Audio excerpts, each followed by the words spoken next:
Readers, মই professional health Koch জোৰাণ Ali আপোনালোকৰ মাজত। আজিৰ আলোচ্য বিষয়বস্তু হ'ব ফিজিকেল হেল্থ এডুকেশ্যন। বন্ধুসকল, এই ফিজিকেল হেল্থ এডুকেশ্যনৰ ভিতৰত আজিৰ আলোচ্য বিষয়বস্তু ৰোগ মুক্ত জীৱন। আমি ৰোগৰ পৰা কেনেকৈ বাচিব পাৰোঁ। এই ৰোগমুক্ত জীৱনৰ ওপৰত আমি কথা পাতিবলৈ ওলাইছোঁ। The topic is very interesting. I hope this topic is will be discussed in front of you.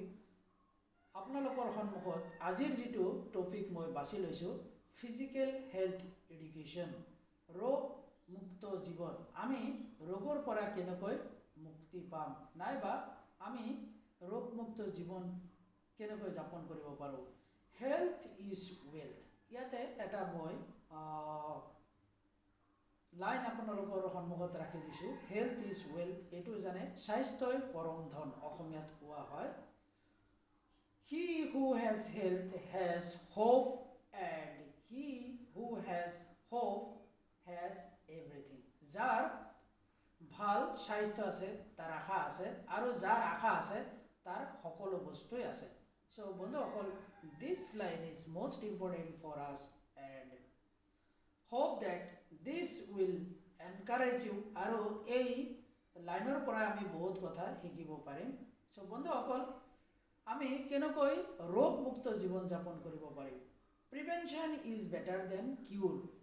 এটা কথা আছে যে আমি যদি প্ৰিভেনশ্যন, ৰোগ অহাৰ আগতে, বেমাৰ হোৱাৰ আগতে যদি আমি প্ৰিভেণ্টিভ মেজাৰ্ছ লওঁ, প্ৰিভেনশ্যন ইজ বেটাৰ দেন কিউৰ, তেনেহ'লে বেমাৰ অহাৰ আগতে আমি কি কৰিব লাগিব,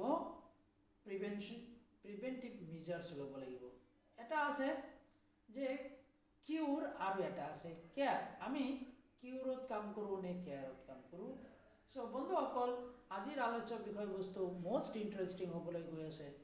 আশা ৰাখিছোঁ আজিৰ এই 5 মিনিট 10 মিনিট সময় যি কথা পাতিম, এইখিনি কি হ'ব লাগিব, ফলপ্ৰসূ হ'ব লাগিব। বন্ধুসকল, টাইপছ অফ ডিজিজ, এই যে আমি ৰোগমুক্ত জীৱন আমি কেনেকৈ যাপন কৰিব পাৰিম, তাৰ পৰা যে type of disease, nutrition deficiency, 80% মানুহৰ যি বেমাৰ হয় নিউট্ৰিশ্যনেল ডিফিচিয়েঞ্চিৰ কাৰণেই হয়। Chronic disease, on the other hand, bacteria, virus, fungi, 20% active disease. এই যে পৃথিৱীত 80% মানুহৰ মৃত্যুৰ কাৰণ হয় nutritional deficiency. On the other hand 20% মানুহৰ মৃত্যুৰ কাৰণ হয় বেক্টেৰিয়া, ভাইৰাছ, ফাংগি। বন্ধুসকল, আপুনি যিখন পৃথিৱীত বসবাস কৰি আছোঁ, যি হাৰে মানুহৰ মৃত্যু হৈ আছে, that is one of the shock. বন্ধুসকল, ধৰিব পাৰিলে যে 80% মানুহৰ মৃত্যুৰ কাৰণ হ'ল nutritional deficiency. What is nutrition, why nutrition, আৰু আমি এই বিষয়ে কিয় আহিব লাগে, কিয় জানিব লাগে, আমাৰ খাদ্যৰ বিষয়ে আমি কিয় সজাগ হ'ব লাগে, Y should discuss about nutrition. আজিৰ আলোচ্য বিষয়বস্তু মষ্ট ইণ্টাৰেষ্টিং। বন্ধুসকল, আপোনালোকৰ জ্ঞাতাৰ্থে এই যি দুটা পইণ্ট ৰাখিলোঁ, যে 80% মানুহৰ মৃত্যুৰ কাৰণ হ'ল নিউট্ৰিশ্যনেল ডিফিচিয়েঞ্চি, আৰু 20% মানুহৰ মৃত্যুৰ কাৰণ হ'ল যে বেক্টেৰিয়া, ভাইৰাছ, ফাংগাছ। বন্ধুসকল, হেল্থ এৱাৰনেছ প্ৰগ্ৰাম, আমি যিহেতু নিউট্ৰিশ্যনত কাম কৰি আছোঁ, বন্ধুসকল, আপোনালোকে কোৱাইট এক্টিভ হৈ থাকিব লাগিব, হেল্থৰ ওপৰত নলেজ ল'ব লাগিব, আৰু এই কামটো আমি, it is not a one day job, এইটো একদিনৰ কাম নহয়, এই কামটো আমি ফৰ হোল লাইফ। তাৰ কাৰণে আমি হেল্থ এৱাৰনেছ প্ৰগ্ৰাম কৰিব লাগে, আৰু হেল্থ এৱাৰনেছ প্ৰগ্ৰাম কৰাৰ এইবোৰ কথাই আমি বেলেগৰ আগত ধুনীয়াকৈ যেতিয়া প্ৰেজেণ্টেশ্যন দিম, এৱাৰনেছ কৰিম, then our mission and vision will be success. বন্ধুসকল, ৰোগমুক্ত জীৱন আমি কেনেকৈ যাপন কৰিম। ৰোগমুক্ত জীৱন যাপন কৰিবলৈ হ'লে যে দেহা থাকিলেহে বেহা, our body it's itself a doctor, নিজেই ডক্টৰ। আমাৰ যদি কিবা বেয়া লাগে, কিবা যদি ভাল লাগে, ভাল লাগিলেও আমি এটা ইণ্ডিকেশ্যন পাওঁ, ব্ৰেইনে আমাক খবৰ দিয়ে, আৰু বেয়া লাগিলেও আমাৰ কি ব্ৰেইনে খবৰ দিয়ে। আপোনাৰ শৰীৰৰ কোনোবা জেগাত যদি পেইন হৈ আছে, that information is given by your body to your brain. So তেতিয়া ভাল লাগিছে নে বেয়া লাগিছে, আপুনি দুখ পাই আছে নে আমি দুখ পাই আছোঁ, যে আমি কোন জেগাত দুখ পাই আছোঁ, আপুনি আমি সকলোৱে দুখ পাওঁ পেইন হ'লে, সেই খবৰটো আমাক কোনে দিয়ে? ডক্টৰে দিয়ে। কোন ডক্টৰ? আমাৰ বডি ইটসেলফ এ ডক্টৰ। আৰু সেইটোক আমি ক'ৰ পৰা পাওঁ? ব্ৰেইনৰ পৰা পাওঁ। চ' বন্ধুসকল,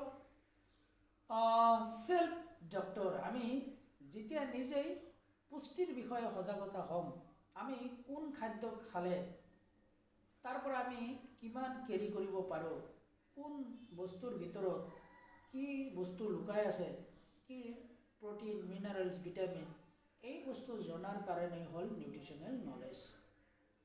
চ' আশা ৰাখিছোঁ আমি নিউট্ৰিশ্যনত যিহেতু কাম কৰি আছোঁ, ইয়াৰ পিছত এটা কথা আপোনালোকৰ লগত শ্বেয়াৰ কৰিম, যে kitchen is the best hospital. So' আমাৰ যি কিটচেন, আমি যি য'ত খাদ্য খানা বনাওঁ, এই খাদ্য খানা পাকঘৰটো যেতিয়া আমাৰ কাৰণে কি হ'ব? বেষ্ট হস্পিটেল হ'ব। ইয়াতে আমি যেতিয়া বেয়া খাদ্য খানা বনাম, তেতিয়া আমাৰ কি হ'ব? বেমাৰ হ'ব। So' kitchen is the best hospital, সমজদাৰ আদমি কে লিয়ে ইশাৰা কাফি। এই শব্দটোৱে বহুত ডাঙৰ অৰ্থ বহন কৰিছে। আমি চাই চিতি খাদ্য বনাব লাগিব, যে কি কম্বিনেশ্যন বনালে দ্যাট উইল বি মেডিচিন। চ' বন্ধুসকল, এইখিনিতে এটা কথা উল্লেখ কৰিব বিচাৰিছোঁ। হিপ'ক্ৰেটছে কৈছিলে যে food combination is medicine and food combination is poison. So' খাদ্যই আমাৰ কাৰণে কেতিয়াবা পয়জন হ'ব পাৰে, আৰু খাদ্য বস্তুৱে আমাৰ কাৰণে কি হ'ব পাৰে? ভাল মেডিচিনলৈ ৰূপান্তৰিত হ'ব। চ' এই খাদ্য বস্তুটো বনোৱাৰ ওপৰত আমি কেনেকৈ কুকিং কৰি আছোঁ, হাউ দ্য কম্বিনেশ্যন, কি বস্তুৰ লগত কি বস্তু বনালে সেইটো গৈ পেলাই স্বাস্থ্যৰ কাৰণে ভাল হ'ব, আৰু সেইটো গৈ পেলাই স্বাস্থ্যৰ কাৰণে কাল হ'ব। চ' সেইকাৰণে কৈছে kitchen is the best hospital. So' বন্ধুসকল, আজিৰ আলোচ্য বিষয়বস্তু হেল্থ এডুকেশ্যনৰ ওপৰত যিখিনি কথা পাতিলোঁ, নিশ্চয় আপোনালোকে ধৰিব পাৰিছে। চ' আশা ৰাখিছোঁ আগন্তুক দিনত আৰু কিছুমান কথা লৈ পেলাই আপোনালোকৰ মাজত আহিম। মই Juran Ali, professional health coach, আজি এইখিনিৰ পৰা বিদায় ল'ব বিচাৰিছোঁ। Good morning to all, thank U.